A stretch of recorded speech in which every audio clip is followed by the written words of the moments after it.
기업체 담당 임원들의 의사결정의 자유를 침해하였습니다. 이는 형법 제123조의 직권남용 권리행사 방해죄와 형법 제324조의 강요죄에 해당하는 행위라 할 것입니다.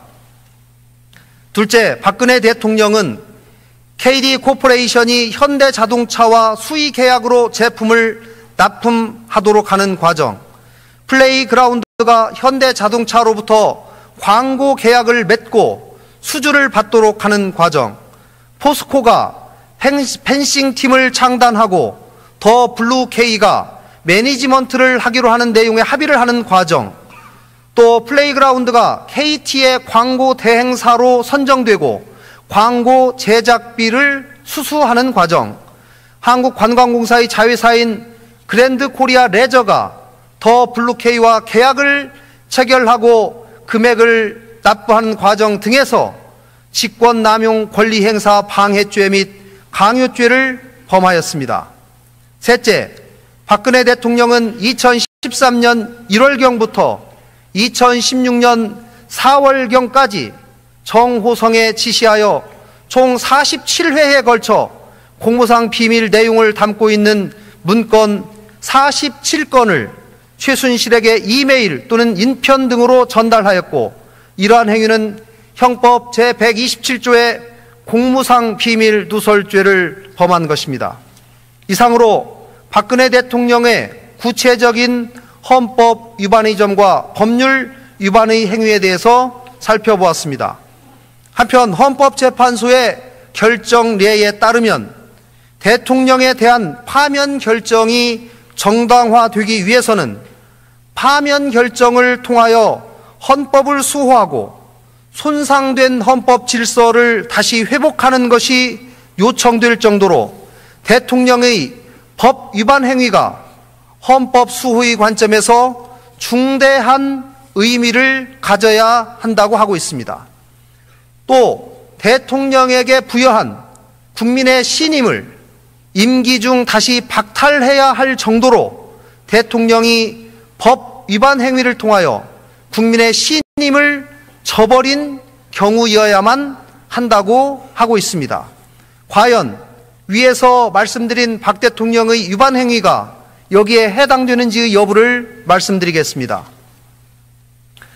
박 대통령은 앞서 살펴본 것과 같이 국민의 신임을 받은 행정부 수반으로서 정부 행정 조직을 통해 국가 정책을 결정하고 집행하여야 함에도 최순실 등 비선 조직을 통해 공무원 인사를 포함한 국가 정책을 결정하고 이들에게 국가 기밀에 해당하는 각종 정책 및 인사 자료를 유출하여 최순실 등이 경제, 금융, 문화, 산업 등 국정 전반에 걸쳐서 국정을 농단하게 하고 이들의 사익 추구를 위해서 국가 권력이 동원 사용되는 것을 방조하였습니다.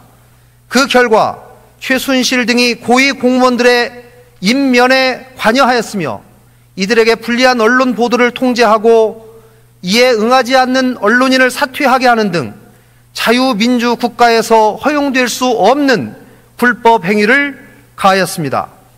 박 대통령의 이러한 행위는 자유민주적 기본 질서를 위협하고 국민 주권주의, 대의 민주주의, 법치 국가의 원리, 직업 공무원제 및 언론의 자유를 침해하여 우리 헌법의 기본 원칙에 대한 적극적인 위반 행위에 해당합니다. 따라서 박 대통령의 파면이 필요할 정도로 헌법 수호의 관점에서 중대한 법 위반에 해당한다고 할 것입니다. 나아가 박 대통령은 최순실, 안종범과 공모하여 사기업들로 하여금 강제로 금품 지급 또는 계약 체결 등을 하거나 특정 임원의 채용 또는 퇴진을 강요하고 사기업으로부터 부정한 청탁을 받고 최순실 등을 위해 금품을 공여하거나 이를 약속하게 하는 부정부패 행위를 하였습니다. 박 대통령의 이러한 행위는 헌법상 권한과 지위를 남용하고 국가 조직을 이용하여 국민의 기본권을 침해하고 부정부패 행위를 한 것으로서 국가와 국민의 이익을 명백하게 해하는 행위에 해당합니다.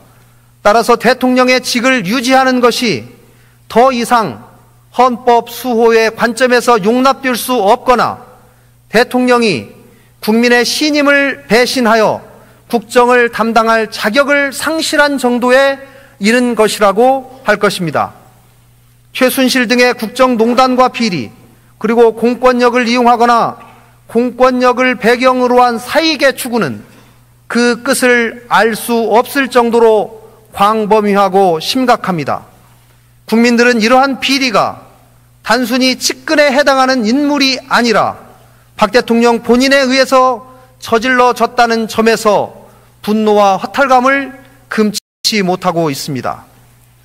더욱이 박 대통령은 검찰 수사에 응하겠다고 공개적으로 국민들에게 약속하였다가 검찰이 자신을 최순실 등과 공범으로 판단한 수사 결과를 발표하자 청와대 대변인을 통하여 검찰의 기소는 객관적인 증거는 무시한 채 상상과 추측을 거듭해서 지은 사상 누각일 뿐이다 라고 말하면서 검찰 수사에 불응하였습니다.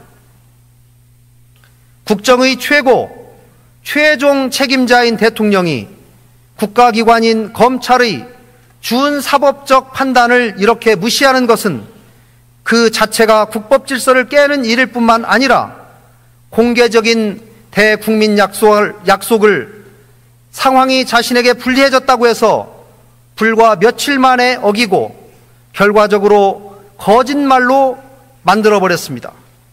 이것은 국민들이 신임을 유지할 최소한의 신뢰도 깨어버린 것에 해당합니다.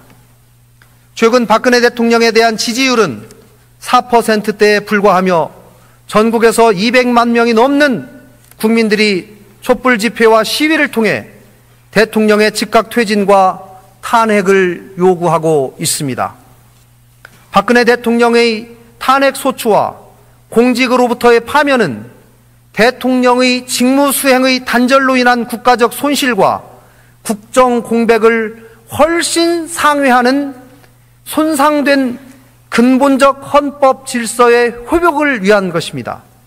이미 박근혜 대통령은 국민들의 신임을 잃어 정상적인 국가 운영이 불가능하며 주요 국가 정책에 대하여 국민의 동의와 지지를 구하기 어려운 상황입니다.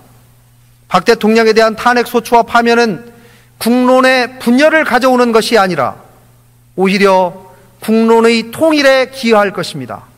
이 탄핵 소추로서 우리는 대한민국 국민들이 이 나라의 주인이며 대통령이라 할지라도 국민의 의사와 신임을 배반하는 권한 행사는 결코 용납되지 않는다는 준엄한 헌법 원칙을 재확인하게 될 것입니다.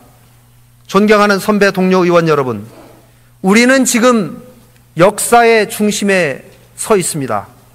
박 대통령에 대한 탄핵 소추는 손상된 헌법 질서의 회복을 위한 첫 걸음이자 민주주의 복원을 위한 대장정의 시작입니다. 국회는 탄핵을 통해 상처받은 국민의 자존심을 치유해내야 합니다. 국민들의 엄중한 명령에 따른 탄핵 결정은 헌정의 중단이 아니라 헌법적 절차를 준수하는 헌정의 지속입니다. 또 이 땅의 민주주의가 엄연하게 살아 숨쉰다는 것을 보여주는 산 증거가 될 것입니다. 존경하는 선배 동료 의원 여러분, 지금 국회 앞에서 외치고 있는 국민들의 함성이 들리십니까? 우리는 오늘 탄핵 가결을 통해 부정과 낡은 체제를 극복해내고 새로운 대한민국을 만들어내야 합니다. 이미 위대하신 국민들께서 이 길을 열어주셨습니다. 오늘 표결을 함에 있어서 사사로운 인연이 아니라 오직 헌법과 양심, 역사와 정의라는 기준으로만 판단하셔서 부디 원한대로 가결하여 주실 것을 간곡하게 호소드립니다. 우리는 역사 앞에서, 우리의 후손 앞에서 떳떳해야 합니다. 의원님들께서 현명한 선택을 해 주실 것으로 믿습니다. 감사합니다.